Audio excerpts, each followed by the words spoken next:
Undang-undang menjamin kebebasan untuk mengutarakan pendapat secara lisan dan tulisan.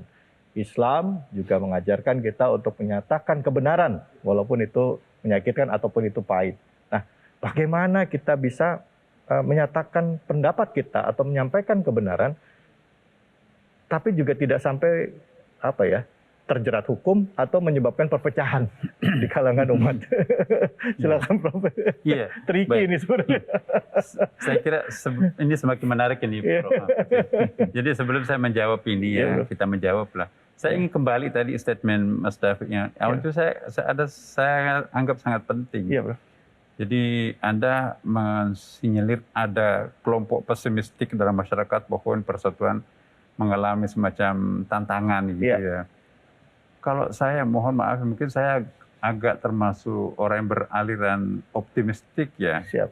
Kita harus membedakan antara krisis dengan pembengkakan kualitas umat nih. Iya. Dulu umat kita itu kan memang terbatas pengetahuannya. Sekarang kan cerdas-cerdas nih. Iya. Santrinya udah jadi menteri, udah jadi menteri lagi kan. jadi imam besar. Ini santri sekarang jadi diplomat, jadi jenderal, jadi konglomerat. Nah, jadi ada pembengkakan kualitasnya. Semakin berkualitas seseorang anak manusia itu kan semakin kritis. Semakin kritis suatu masyarakat itu kan semakin banyak dinamika. Harus kita bedakan antara dinamika dengan problem ya. Saya kok tidak merasa bahwa Indonesia ini mengalami ancaman atau krisis yang sangat mengkhawatirkan. Saya masih tetap bahwa Indonesia ini masih seperti dulu. Cuma masa depan datang lebih awal. Mendahului kecepatan kita untuk menyiapkan diri, maka itu riak-riak itu muncul. Tapi saya sangat yakin ya dari Sabang sampai Merauke kita ini masih kita menjadi suatu bangsa yang sangat kokoh, yang sangat bersatu. Dinamika yang terjadi dalam masyarakat itu bukan ancaman yang dalam arti sangat membahayakan. Saya nggak tahu Profesor Mahfud ini kan beliau narasumber kita dalam hal ini. Jadi mungkin kita clearkan dulu ini, betul nggak kita harus pesimis dengan adanya teknologi modern seperti ini, apakah itu akan menjadi ancaman pemecah belah? Nah, negara-negara maju yang lebih maju sebelum kita itu kan juga buktinya tidak bercerai-berai dengan adanya teknologi baru ya kan? Nah, saya kira kita juga sebagai bangsa yang besar sudah berpengalaman untuk menjadi bangsa yang bersatu. Tentu kalau hal-hal yang kecil yang sifatnya media seperti ini, tentu tidak harus diterjemahkan sebagai ancaman. Saya nggak tahu, Prof. Kita gitu ya, Prof ya? Iya sama, jadi kalau media itu sendiri kan sebenarnya netral. Tetapi kita tidak mempersoalkan media itu, kebebasan menyatakan pendapat, tulisan maupun dengan lisan itu dijamin sepenuhnya oleh undang-undang dasar, kan gitu. Nah, persoalannya yang sering muncul itu, dan itu tidak terlalu mengancam, betul. Karena kadang-kala kan orang mengatakan, ini ada ancaman dari umat Islam, ideologi baru. Khilafah misalnya, itu kecil sekali itu, kecil sekali, tidak dominan, tetapi tetap, makanya kita jawab. Saya bilang pemerintah itu harus menerima kritik, tetapi kalau pemerintah menjawab kritik, jangan dibilang anti kritik, kita mari saling kritik, saya bilang. Kita tidak pernah nangkapkan orang kritik apa, tidak pernah, silakan kritik, dinamika. Tapi kalau misalnya saya menjawab Anda salah gitu, jangan bilang saya sebagai pemerintah anti kritik. Tidak. Di dalam masyarakat demokratis itu saling menjawab, saling menjelaskan. Itulah yang harus diperhatikan oleh kita semua. Adapun soal orang dilaporkan ke polisi dan sebagainya, itu memang kan orang melapor itu menurut saya pertama tidak banyak ya dibandingkan dengan keseluruhan masyarakat yang besar. Di Indonesia itu taruhlah kalau Anda sekarang mendengarkan ada 5 polisi nakal. Misalnya hari ini, di mana itu? Di Bekasi, di Medan, di Pontianak, di mana 5. Saudara tahu enggak berapa juta satker polisi pada hari yang sama? Ada yang di pasar, di mal, di sekolah, di jalan, itu semua menjaga, nerima laporan. Itu di seluruh Indonesia itu jutaan. Hanya ada 5. Iya kan? Persentasenya kecil sekali, tetapi itu tetap harus diterima sebagai kritik gitu, karena di tengah masyarakat pun ketidakberesan tuh pasti banyak ada juga. Itu kan biasa saja dalam masyarakat. Dan oleh sebab itu kalau orang ngelapor polisi karena misalnya diganggu oleh kebebasan media, kebebasan teknologi informasi yang begitu terbuka. Undang-undang IT lah misalnya. Iya kan. ngelapor aja kan tidak apa-apa. Kan polisi nanti akan menghitung, hukum akan menghitung. Ini ada unsur deliknya enggak, ada mens rea enggak. Ya mens rea itu ada niat enggak gitu. Kemudian ada akto seriusnya enggak. Yang banyak itu akto seriusnya tidak jelas, mens rea-nya enggak ada. Gitu. Nah oleh sebab itu enggak apa-apa, kita berjalan aja hukum.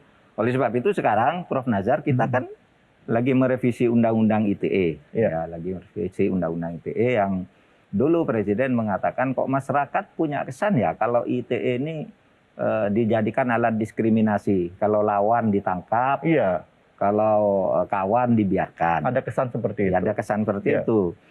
Presiden mendengar itu lalu cobalah dipelajari tuh Undang-Undang ITE. Ada bener enggak yang kayak gitu? Lalu muncul istilah pasal karet dan sebagainya. Presiden perintahkan perbaiki agar kehidupan demokrasi jalan. Kita udah memperbaiki. Agar perbaikannya cepat dilakukan 2 tahap.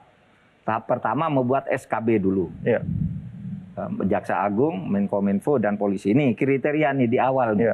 Tapi tahap kedua nanti undang-undang ini kan lama nih ceritanya. Ada yang setuju, ada yang tidak, ada yang main nakal dengan DPR misalnya. Sudah bagus nanti DPR-nya dibisiki lagi jangan setuju itu gitu. Rame lagi kan lama. Iyalah saya ini bekas pakai demo lagi. Saya bekas anggota DPR, jadi saya tahu kesulitan membahas di DPR itu kadang-kala partainya sudah setuju di luar nanti ada orang bisik kepada 2-3 orang anggota, udah kamu ngomong gitu aja gitu. Bahkan dari zaman dulu dibayar juga udah ngomong gitu. Itu lama. Membuat undang-undang itu sudah bagus gitu tolak katanya kan. Kita buat SKB dulu nih sebagai pedoman.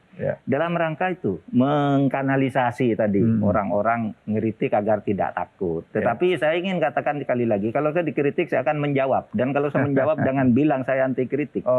Saya juga Anda kritik masa saya tidak boleh ngeritik Anda dengan data yang mentah. Lalu mengecap macam-macam kan gitu. Mari aja kita saling kritik. Ini indahnya. Silakan Prof. Indahnya seorang ilmuwan jadi praktisi ya. Jadi wawasan kita itu luas, terbuka ya, kan?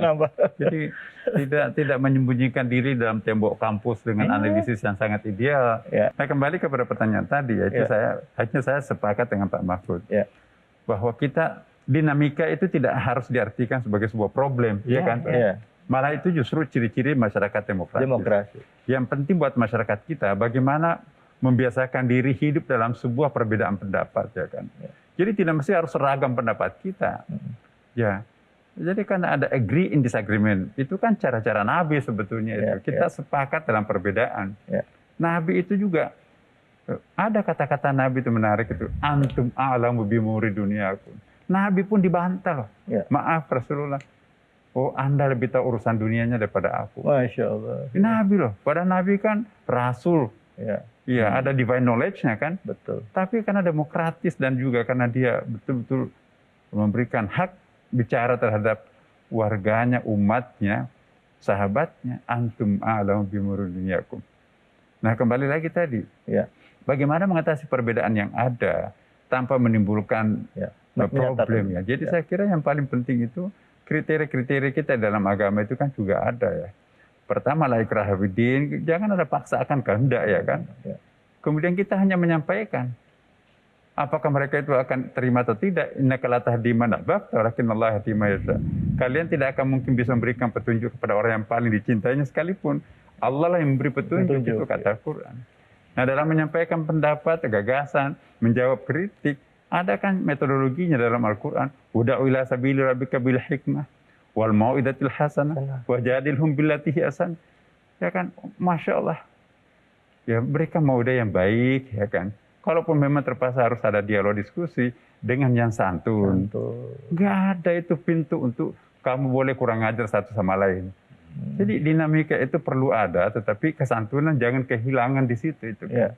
Nah, saya kira kalau kita memelihara keindonesiaan kita seperti ini, mau zaman berubah seperti apapun, keindonesiaan ini tetap utuh seperti ini, insya Allah jangan khawatir.